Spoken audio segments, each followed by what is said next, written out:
What's going on, everyone? Welcome back to the channel, and welcome back to another episode of the Snorunner.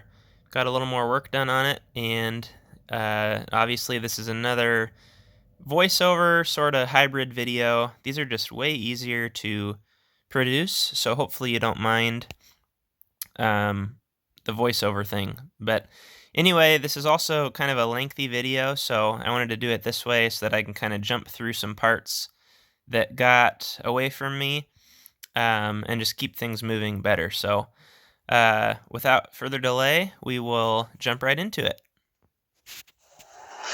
What's going on, guys? I kid you not, I just hit go. Here it comes.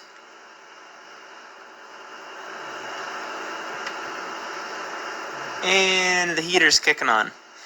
Never fails. So we've got a little spare time at the shop today, so I thought we'd make some more progress on the Snorunner, and I'll leave you those first two clips. That was from, I don't know, 2 weeks ago or so, whenever the first two parts came out. I filmed those the next day, so it's been a little while since I've had time to work on it, but I've got some ideas, so I'll flip you around and show you what the plan is for today. Okay, so here's how it sits as of now, and one thing I need to do is pick up a half link, a number 35 half link for our chain. You can see just the little bit of damage that's already been done from that digging in right there. So this is far too loose, but it's not quite one link too loose. So we're going to stick a half link in that guy and get that done. We can put the chain cover back on. Something else I need to do is finish swapping over the choke stuff on our new carburetor. So there's a little ball with a spring and kind of a detent underneath the filter cover. So I need to take that off, and we'll get that fixed, because for now I'm just using a spring to hopefully try and hold that, and it's not working very well. I've also got some red coat to put in the gas tank and get that sealed up. And then I found a link on Snorunner.com to the correct paint to kind of clean this thing up and paint it. So my plan is to get that sealed just so that it's working and leave it that way for a little while. So I highly doubt that we'll paint today, but the paint is available locally. So once we've got that solved, we'll be able to clean all of that up and get it repainted. Something else that I was just thinking of as I was looking around on Snorunner.com and thinking of the last time we worked on this, was that this hose was still laying in there. The old pickup hose with the filter on the end of it was laying in there, and I remember I had replaced this years ago, but I have no idea what the end of that filter looks like. So I'd like to pull that hose out of there before we do our gas tank seal and take a good look at that and make sure the filter is still intact and not clogged, just so that I know we have a good fuel supply before we spend too much time on the carburetor and messing with that if we don't need to. So that's it. We're basically going to get the chain fixed up and the cover back on and get our tank sealed and the fuel line sorted out today, and at least get this thing running well. And that's probably where we'll end the video. So I'm going to run up to the hardware store and get that chain link, and I'll see you guys back here in a few minutes. Alright, just got back from the hardware store, and I picked us up a number 35 half link. Here's the chain off the Snorunner, and all I did is remove our master link there. So you can see that the two links we have left on each end are both small, I don't know what you'd call them, male links. They're both the smaller link, and I can't quite reach. If I take one of these out, I won't quite reach from one big link to the small link. So what the half will do is allow us to take two links out and put basically one link back. So it's not technically a half of a link, but when they look at these, they consider from here to here one link. So in your chain, that's one link, and it gets kind of confusing because you've got your connecting link, which is just a single, and your master link, which is just a single, But we're going to actually take out 2 sections here and replace it with 1 using that half-link adapter. So I'm going to try with my chain breaker, and if any of you watching have any tips on how to get this stinking chain breaker to work, I would appreciate it. But I'll show you if I can find it here. It's pretty much going to be lost because I've never been able to get this thing to work, and it's just annoying to me. But I bought myself a chain breaker, or so I thought, and maybe I just don't know how to use it. Here's our extra chain.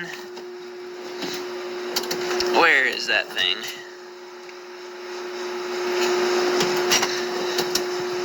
I've used the kind of small bicycle style for quite a while on small chains, and that works okay. But this bigger style, I'm probably looking right at it. Yes, I sure am. This style, I can't get to work. And so if you have any suggestions on what I'm doing wrong, well, go ahead and give it a try. I'm going to set you guys up here and show you the way I'm doing it. Let me put you up on the vise.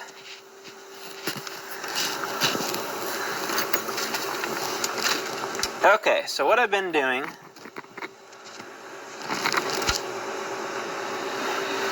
is I'll open this all the way up, and I've tried this on anywhere from like 420 chain up to 60 chain because it's supposed to do about all of it, and just have not had any luck. My understanding is that you would grab the link here, like so. Hopefully you can see that all right. And then there's a pin in here that's going to start to press this link out, but the problem is where it pushes on it, it just spreads everything apart and it doesn't hold properly.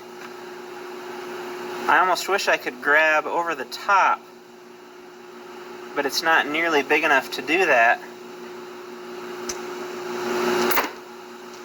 Well, now I unthreaded it all the way. I'll just be quiet and give it a shot, let you guys observe.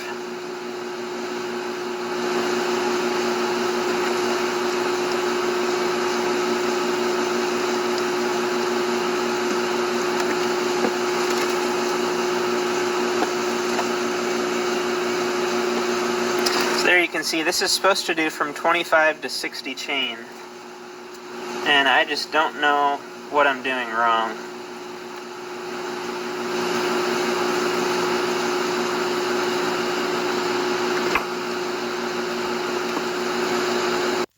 So yeah, that chain breaker has never worked for me. I hope you have some suggestions. I assume it's not broken or anything, maybe I'm just doing it wrong, so you can let me know. I'm going to jump ahead just a little bit because I struggle with that. Ended up grinding off just the top of the pin, like I've done before. And then I actually take just a small square, like a bit for a drill or whatever you'd say, and hold that in a vice grips and then knock that pin out. So we've got the pin out here, and now we're going to put the chain back on the Snorunner and struggle with that for a while. So I'll be back to jump ahead here shortly.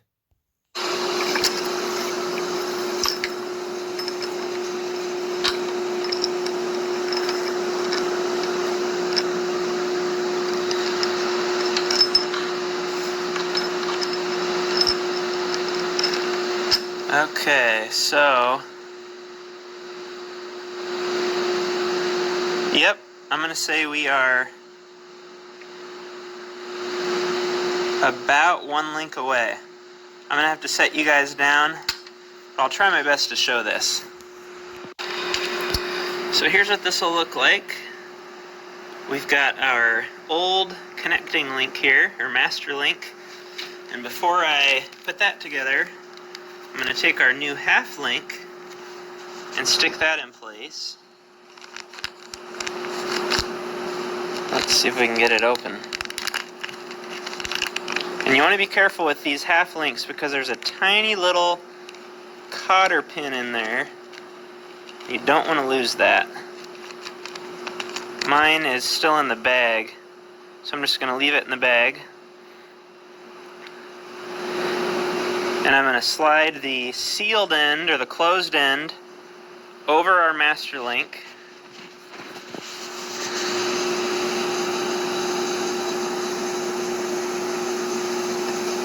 Like so. And then I'll go ahead and put our master link together.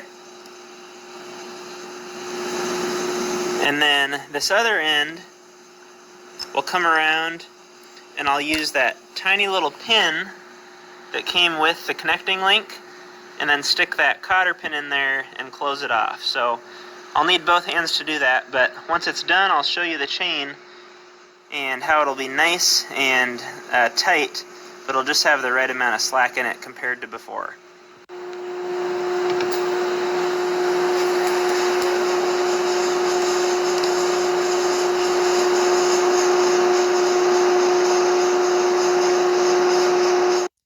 Sorry to jump ahead again, but I'm just remembering I had a heck of a time with just the wrong method or wrong tooling to get this chain together. So what I ended up doing, maybe you'll see here, is I actually popped the C-clip, or the E-clip, I should say. You can see how long I struggled. There.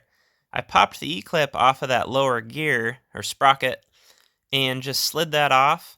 That way I could put it on the chain and then tap that sprocket back into place. So there you see that, just tapping that down, putting the E-clip back. That was what I found to be best. We're in here, but it's just been laying down. Check this out, in this pile of rags. And what's this? Our side cover. So, it's kind of funny. Slap this thing on there.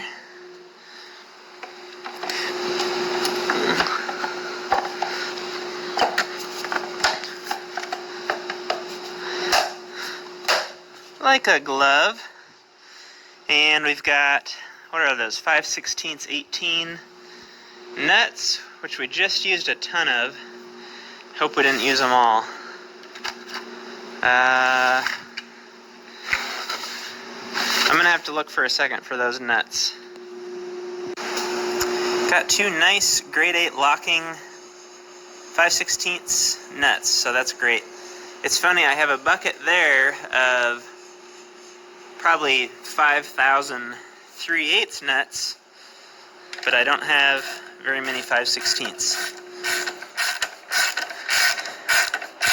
Okay, so once we get these locked on, I think we're moving on to the fuel tank. So I'm going to read up on that red coat. I think I showed the can of that in the previous video. And what we're going to do there is slosh a little bit around just to coat the base of the tank there where it's leaking at that weld. And we'll see how long that needs to dry. I think it's like 12 hours, but in the meantime, we'll be able to check our fuel line out and make sure the filter's clear and the tank's clean, and do a little bit of work on the choke situation with our carburetor. So let me get you guys set up in a good spot, and we'll take a look at some of that stuff. Here's the plan now. So here is the original choke shaft, and you can see that it has a, it's not going to focus of course, but it has a flat spot there, and that is the detent where on the back side of this there's a spring with a little ball, basically a BB, but like a ball bearing, and that keeps pressure on this, and then when you come down to choke, there's a flat spot that locks it in. So you go up here and it keeps it open, and there's another flat spot there and it locks it in. Actually, I think it might be the flat spot here that holds it open. So what we're going to do is take the new choke shaft out and then see if this carburetor is compatible with that style. So I'll try and hold you here.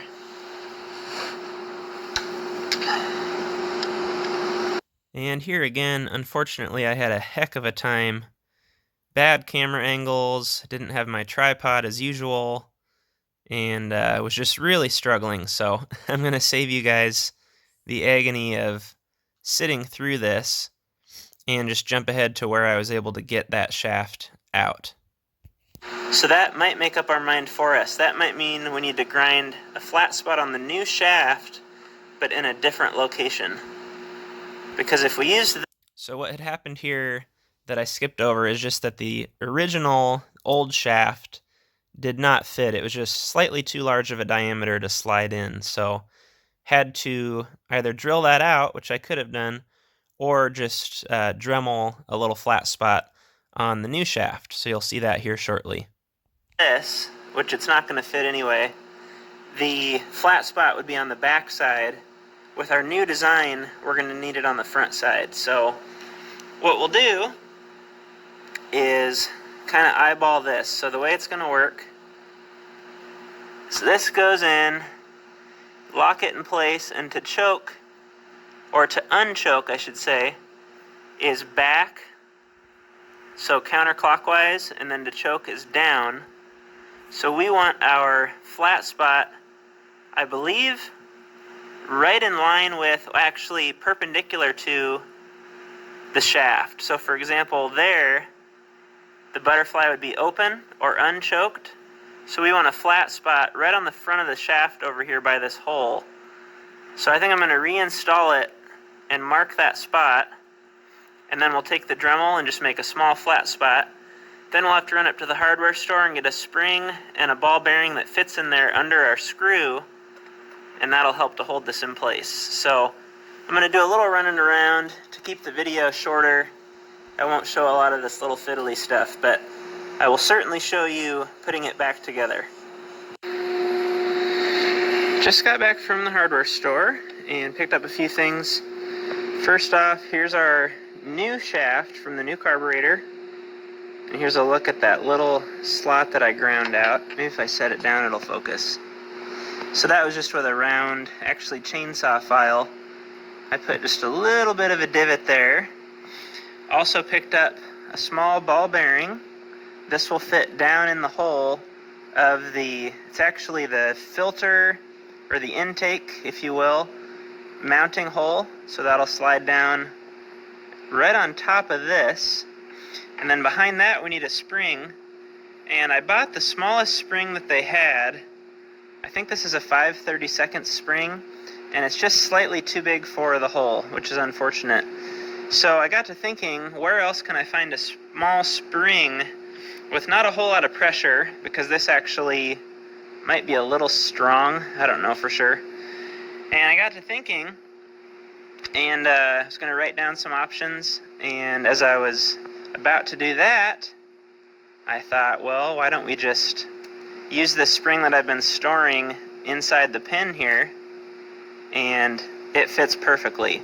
So we'll try it full length. If it's too much, we can always cut it down, but that's pretty cool. This is the exact right size in the pins that I have a million of. So anyway, I'll spin you around and we'll get started putting things back together and give it a test. So unfortunately, what happened here is there wasn't enough depth, I guess I'll say, for me to get a spring, a ball bearing, and the mounting bolt for the intake back in place. So I'm trying here, and I could only get about one thread of that intake bolt on top of the spring back into place. And now here the camera went sideways. So what I was talking about here and trying to replicate was on the original carburetor, the spring and ball bearing were actually behind the shaft. So there was a little bit of a, I don't know what you call it, a spot in the casting where you were able to have a hole there. And that same spot existed on the new carburetor, but it had not been drilled out. So here I am for quite a while attempting to drill out in that same spot in order to put our spring and ball bearing down into the carburetor. So this is just 10 minutes of me drilling on and on and on, and testing and drilling and testing. And then I continued to check the depth with my digital caliper. And we'll just get closer to the end here and let you watch the end of the video. I quit there, kind of see how it looks. So let me grab our spring and our ball bearing.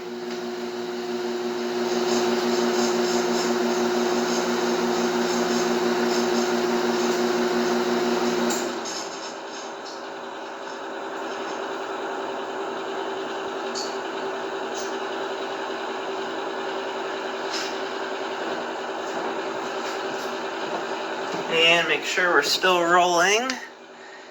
Yes. We'll see what we get here. Spring down in there. Bearing. And we need something to poke it down with. Here we go.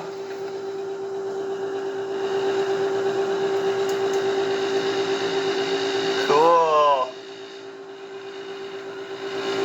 So then the idea is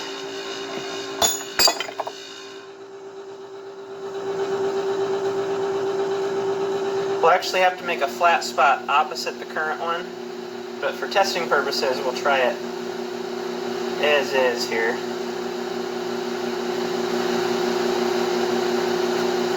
If I press this down past the shaft,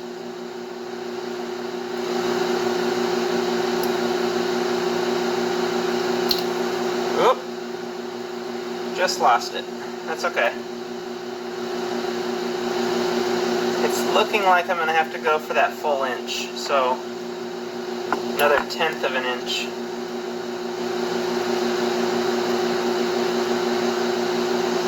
Yep, I'm going to keep going.